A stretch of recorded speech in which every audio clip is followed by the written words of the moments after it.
Chidi had left Akwaeze 20 years ago, but people still spoke of him like he'd left only yesterday. When he first left, he told his parents he would be back in 2 years, 3 at the most. They all believed him. He believed himself too. But that was 20 years ago, and now all the people could do was gossip. Chidi has forgotten his family, they'd say, at the market. All this time, in the white man's land, and he hasn't sent back a single thing. Others would shake their heads and whisper, "Who knows if he's even alive?" No one knew what Chidi was going through. No one knew how hard he tried, but I knew. I had seen everything from the very beginning. The story of Chidi's struggle began on a hot August afternoon when his friend Emeka came from the city to tell him about an opportunity to work overseas. Emeka had been a close friend to Chidi since they were small, and everyone in Akwaeze knew him to be successful. Emeka said he had connections abroad and that Chidi would be able to earn a good living, send money back home, and in a few years, even return with enough to start a business. Chidi's eyes lit up. He could already picture his family's mud house transformed into a big, beautiful one with a corrugated metal roof that would glisten in the sun. He could see his younger siblings going to school in uniforms, and he imagined his mother no longer selling roasted maize by the roadside. With his family's blessing, Chidi took the chance, and in a few weeks, he found himself in a bustling foreign city, thousands of miles from home. At first, everything felt strange but exciting. But as the days turned into weeks, he started to realize that things weren't as easy as he'd been told. Emeka's so-called connections didn't seem to be as powerful as he'd claimed. Chidi was left to fend for himself in a place where he barely understood the language, where people brushed past him without a glance. He found work as a cleaner at night, scrubbing floors in an office building. The pay was so little that even sending a few dollars back to his family meant sacrificing his own food. Days turned into months, and soon Chidi's dream of returning home after 2 years began to slip away like sand between his fingers. The job he thought would bring him success was just enough to keep him surviving. When he tried to speak with Emeka, hoping for support or maybe even a little help finding something better, he found that Emeka's promises had dried up. The friend who had once seemed so supportive became distant, always busy, always dealing with something important. Slowly, Chidi came to terms with the harsh truth. He was on his own. Life abroad became a cycle of hard work and quiet suffering. He moved from job to job, each one tougher than the last. He found himself doing everything from packing boxes in warehouses to standing for hours in a freezing factory. His hands became rough and calloused. His skin became pale from the long hours spent indoors, and his spirit began to break. Still, he never complained, never told his family back home about the struggles he was facing. Chidi couldn't bear the thought of them worrying, so he sent whatever small amount he could manage and kept silent. But soon, as the years passed and his letters became less frequent, people in Akwaeze began to talk. His parents, who had once been so proud, started to feel the weight of shame. They heard the whispers, saw the pitying looks. Some people said Chidi had probably abandoned them, that he was living a life of luxury and had forgotten his roots. His parents, especially his mother, would defend him, saying Chidi would never abandon us. But deep down, even they started to wonder. After 10 years, Chidi could barely recognize himself. He had aged beyond his years, and the dreams that once filled him had faded, replaced with a simple desire to survive each day. He had friends, but they were all people like him, strangers in a strange land, each carrying their own burden. Sometimes, when they gathered, they would talk about home, remembering their mother's cooking or the songs of the village. Those moments were a small comfort, a reminder of why they had left. But in the end, each man went back to his own solitary life. By the time Chidi was finally able to save up enough to think about going home, 20 years had passed. He was no longer the young, hopeful boy who had left Akwaeze. He was a man whose life had been marked by hardship and struggle. Someone who had learned to live with disappointment. When he stepped off the plane and set foot back in Akwaeze, people barely recognized him. He looked like a stranger. Some greeted him with joy, but others held onto their resentment, their misunderstandings still lingering. And though he could feel the weight of their judgment, Chidi understood one thing. He had done all he could. In the end, the people of Akwaeze might never know what he went through, the sacrifices he made to keep sending something, even if it was small. But he had come back, and maybe for a man who had given up so much for others, that was enough. Chidi's return stirred up mixed emotions in the village. Some people welcomed him with open arms, marveling at the changes they saw in him. Others kept their distance, muttering to themselves or whispering to their neighbors. They had expected so much from him, and in their eyes, he hadn't fulfilled those expectations. Chidi's family, however, didn't care about any of that. To them, his return was a miracle. His mother's eyes filled with tears when she saw him, her hands trembling as she touched his face, as if to make sure he was real. His father, a quiet man who rarely showed emotion, squeezed Chidi's shoulder with a grip that spoke volumes. They didn't need explanations. They were simply relieved that their son had come home. In the days that followed, Chidi tried to settle back into life in Akwaeze. The familiar sights and sounds of his hometown were a comfort to him, but he could feel the distance between himself and the people he'd left behind. Many of his childhood friends had grown up, married, and started families of their own. They had built lives, while he had been struggling to survive in a faraway land. The conversations felt different now. There was a gap between them that couldn't be bridged.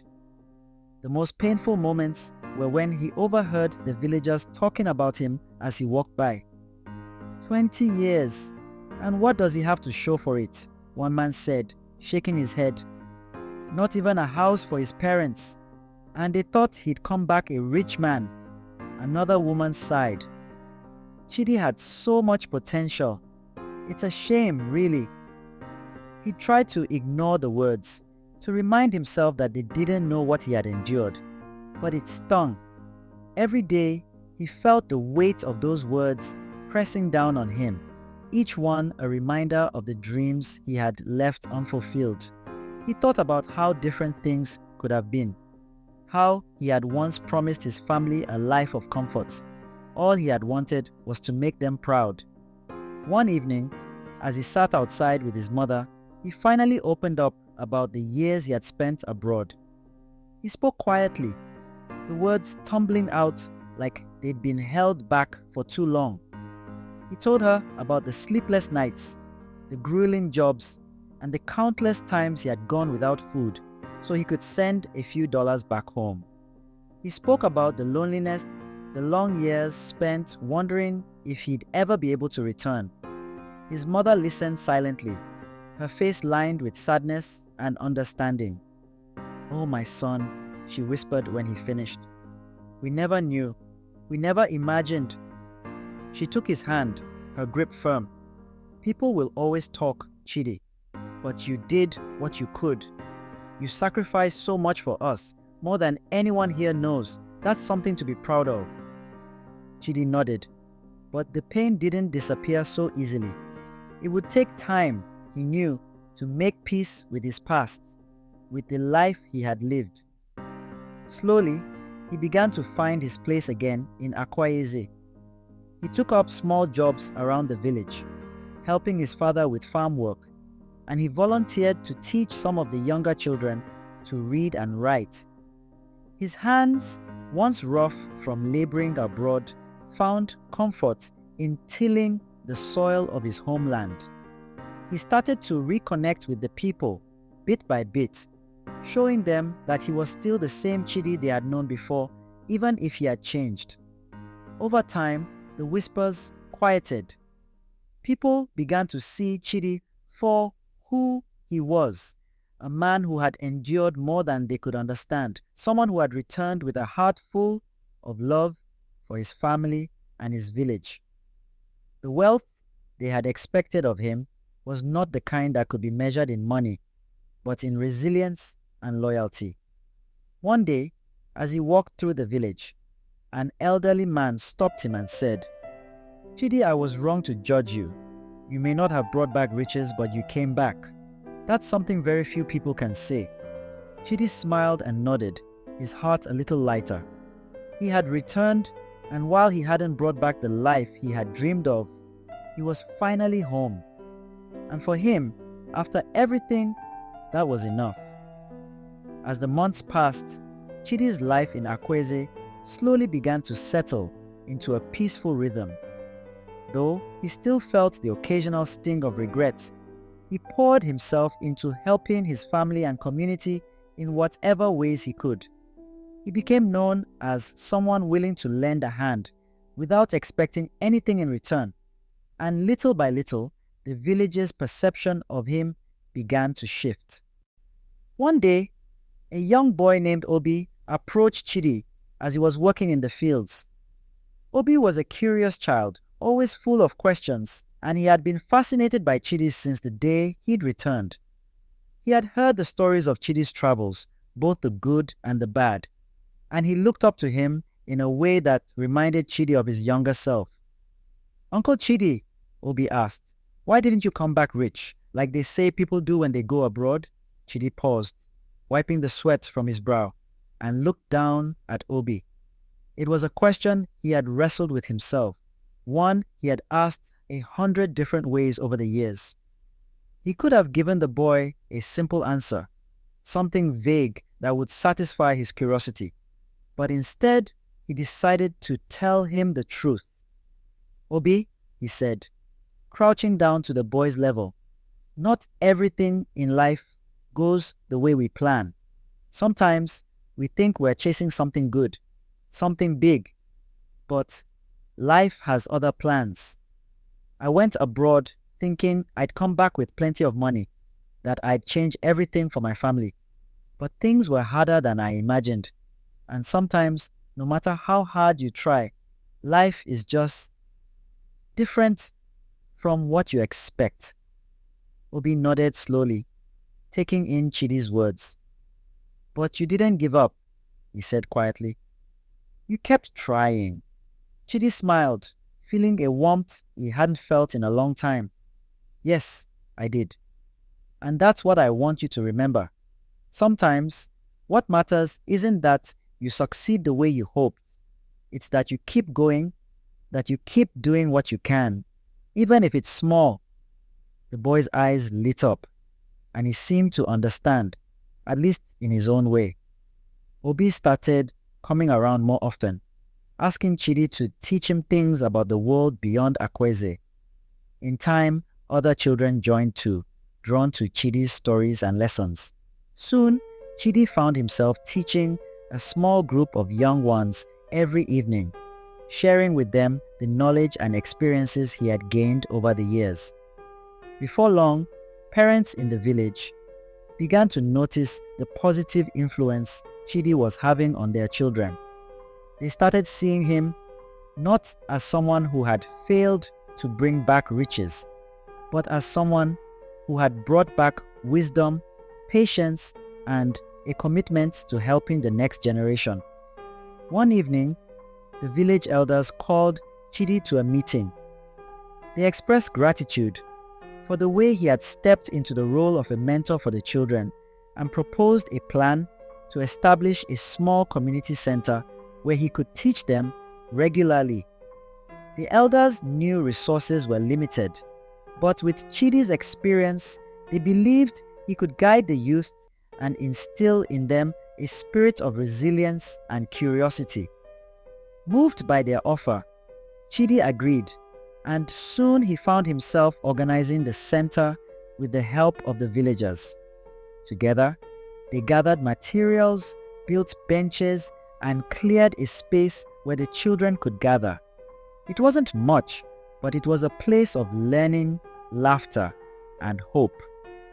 The center became a gathering place, not only for the young, but also for adults who wanted to learn new skills or hear Chidi's stories about life abroad.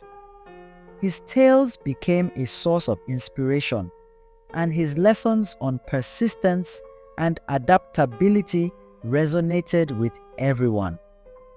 Over time, people began to see Chidi's journey in a new light.